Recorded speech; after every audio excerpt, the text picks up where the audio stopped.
Bonjour à tous, j'espère que vous allez bien. Je suis ravi de vous retrouver pour ce nouvel épisode du podcast Entre deux mondes, podcast dans lequel je vous donne ma compréhension de l'invisible à travers mes connaissances, mon parcours et mon métier, celui de praticien en hypnose transpersonnelle, pratique qui appartient à la famille des hypnoses dites spirituelles ou encore régressives. Aujourd'hui, j'ai décidé de vous parler d'un sujet qui revient extrêmement fréquemment dans mes séances et qui nous concerne absolument tous, celui des mémoires transgénérationnelles.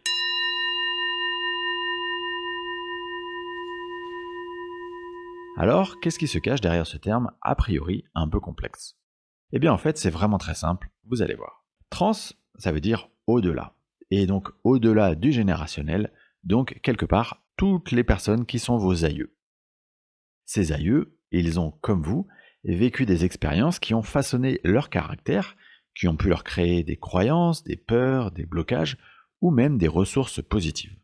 Eh bien l'idée c'est que toutes ces données, tout ce vécu accumulé, toute cette information quelque part, il y en a une petite partie que vous portez en vous-même sans même vous en rendre compte.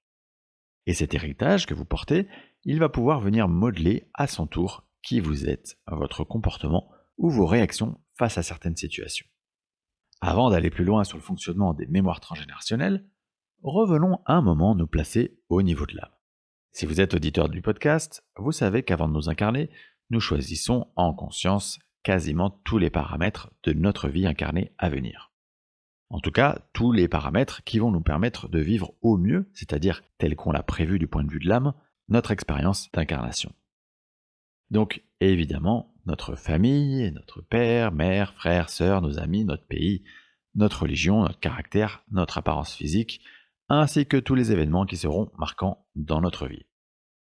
On choisit donc notre famille, mais quand on dit qu'on choisit notre famille, ça ne s'arrête pas uniquement aux membres de cette famille, mais également, et au même degré d'importance, ce fameux héritage transgénérationnel.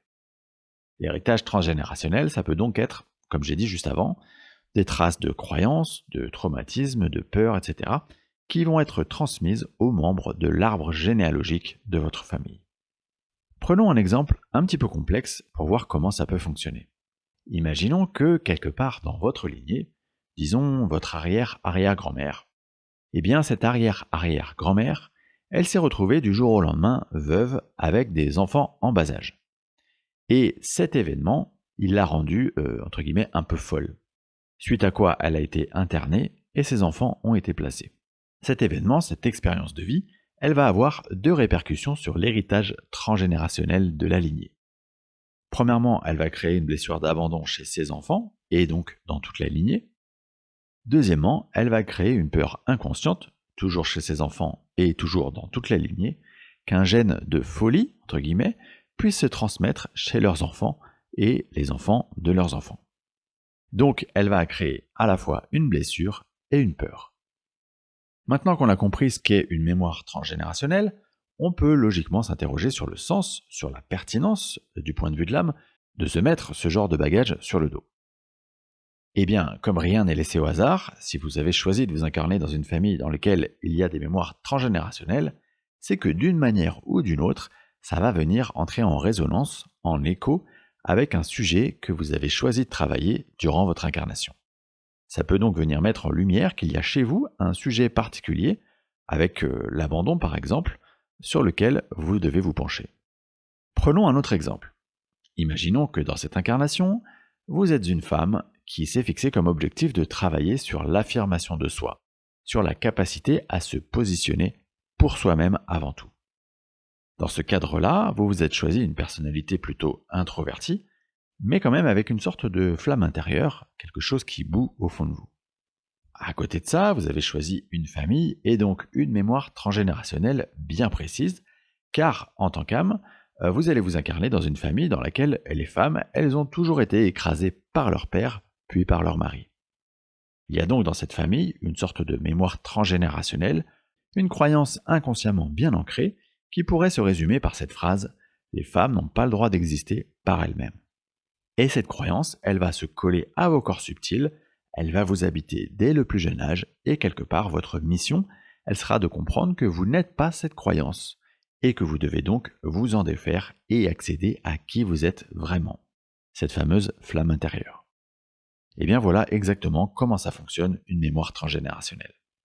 Ce qui est intéressant dans l'exemple que je viens de vous citer, c'est qu'il met aussi en lumière le fait qu'une mémoire transgénérationnelle, elle peut être transmise uniquement à une partie de la famille. C'est pas forcément un poids que tout le monde se trimballe. Dans le cas que je viens de vous citer, cette mémoire, elle concerne uniquement les femmes de la lignée.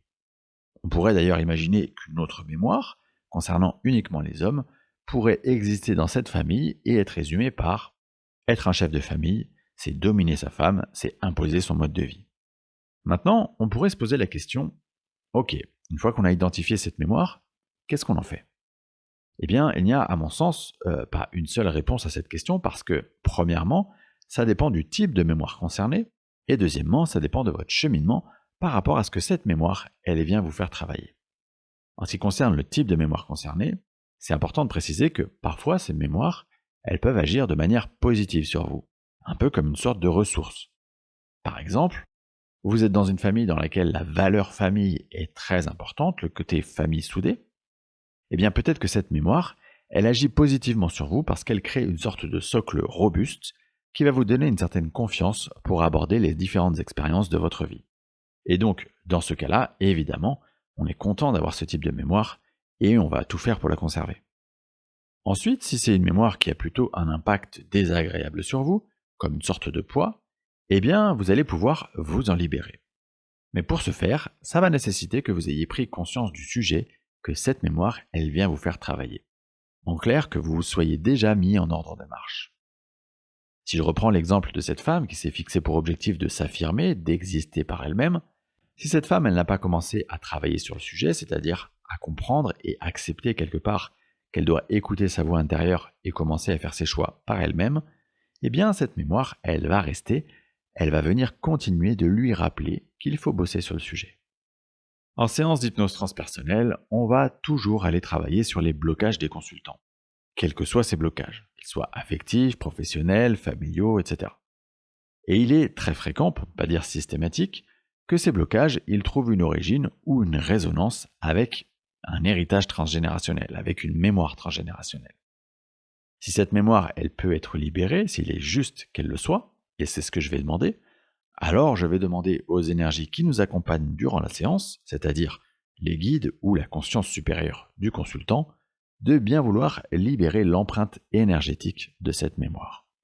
Et ce qui est particulièrement intéressant à constater, c'est que lorsqu'il y a une libération d'une mémoire, il y a aussi une libération plus large qui s'effectue au sein de la lignée, le fameux arbre généalogique. Parce que vous pouvez logiquement imaginer que ces blessures, ces traumas qui ont été vécus par vos aïeux, ils ont laissé des traces énergétiques dans leur propre corps subtil. Et donc, quelque part, ils sont toujours présents en eux, même s'ils sont décédés, et ça peut les freiner dans leur évolution de conscience sur les plans supérieurs. C'est un extrait de ce type que je vais vous diffuser maintenant, extrait durant lequel Gérald de Bretenoux, médium et énergéticien, est connecté aux énergies de la consultante. Je ne vous en dis pas plus, je vous laisse écouter, et je vous remercie infiniment pour votre écoute, votre fidélité. Et je vous donne rendez-vous pour le prochain épisode du podcast Entre deux mondes qui parlera du père fondateur de la doctrine spirit, j'ai nommé Monsieur Alan Kardec.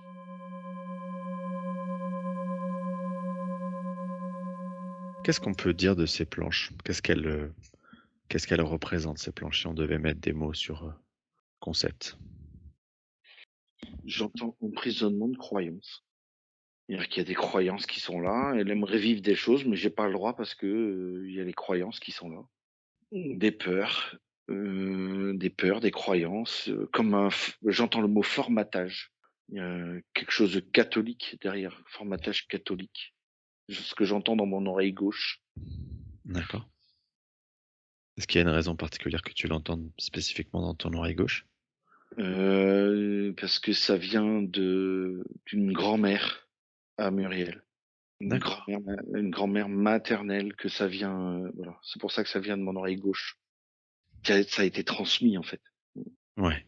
Transgénérationnel, c'est ça? Mmh, c'est D'accord. ça. Ces peurs, ces croyances, ça l'empêche de casser ses planches. Si elle pouvait casser ses planches, qu'est-ce qui se passerait, pour elle? À quoi elle accéderait? Alors déjà, je vois un paysage merveilleux, mais tout est harmonieux, enfin tout est beau, en fait. Ouais. Donc si je comprends bien, ces planches, c'est qui la sépare, c'est des Ouais, croyances et des peurs qui la séparent d'une vie plus harmonieuse, c'est ça? ouais, et j'entends le mot interdit. Les croyances catholiques parce que il faut être une bonne personne. Je Mmh. dois faire ça parce que sinon, Jésus va me tomber dessus. Je répète ce que j'entends. Est-ce qu'aujourd'hui, durant cette séance, on peut déconstruire, ces croyances, ou on peut libérer en tout cas, Muriel de tout ça? Oui. Hem, Est-ce que donc toutes ces croyances autour de dans qui sont dans ces planches-là, cette métaphore, donc j'ai compris qu'il y avait ce conditionnement, de «tu dois», «il faut», qui est empreint de cette religion catholique et hérité du transgénérationnel, de côté de cette grand-mère. Est-ce qu'il y a d'autres croyances, dans ces planches? Alors je dis ce qui me vient, c'est soumise au mari, être la bonne épouse, toujours être, la bonne personne. C'est surtout ça principalement qui vient. Et OK. par contre, si je fais pas comme on a dit ou comme c'est une personne qui a autorité sur elle, heu, attention à la sanction. Cette croyance, d'être soumise quelque part à l'homme, et puis, d'être la bonne personne, d'être, la personne qu'on attend qu'elle soit, elle vient d'où? Alors ça me ramène à cette mamie. Eh bien, très bien, on va, demander à toutes les énergies qui nous accompagnent durant, heu, cette séance, de bien vouloir nous aider à scier toutes ces planches, métaphoriques, qui sont donc, les croyances, les peurs, liées à ces croyances, qui se situent dans les corps énergétiques, corps subtils de Muriel, et donc ça va nous permettre de libérer toutes les énergies, stagnantes, les énergies bloquées qui, freinent Muriel dans son parcours aujourd'hui. Je te laisse me dire comment ça se passe. Et le soin s'opère là, il y a ça me voilà, ça prend le bas du dos là. Mmh. Et le 1er chakra aussi là, ça se joue sur le bas du dos et le premier chakra. Et la mamie, ça la met en panique. Parce que pareil, elle connaît, ça, mais c'est pas, «Ouais, mais j'ai pas le droit, je m'autorise pas, qu'est-ce qui se passe?» D'accord. Alors, est-ce que ça veut dire que, en effectuant ce soin, en libérant ces croyances, il y a aussi un impact énergétique sur, l'être qu'est cette grand-mère, l'être pour le coup désincarné, mais qui est cette grand-mère, hein, c'est ça? C'est ça, c'est ça. J'ai une mémoire, je sais pas si c'est dans cette vie, mais j'ai une mémoire envers cette mamie qui me dit: «Je ne mérite pas l'amour de Dieu parce que, mon enfant est mort». J'ai une D'accord. mémoire de cet ordre-là. Voilà. Alors attends, ça a l'air de parler à Muriel, donc elle va m'écrire. C'est son oncle qui est décédé, ouais. Donc il y a encore, ce qu'on dit, c'est qu'il y a encore dans les vibrations de cette grand-mère, encore des choses assez lourdes, des choses, qui Ouais, c'est ça. qui sont à débloquer, c'est ça? C'est ça ça va faire du bien, à tout le monde de libérer cette mamie. Mais, OK. même à Muriel, principalement, mais à tout le monde. Heu la maman de Muriel, la mamie, Ouais. mais même le mari de la mamie aussi, ça va lui faire du bien aussi. Ça va faire du bien à tout le monde de qu'elle se libère de ce poids et d'un poids dans le sens, souffrance, hein, attention. Ouais. Heu, c'est Donc ça veut dire que cette grand-mère, à l'état qui est le sien, elle était encore très imprégnée de cette, c'est ça.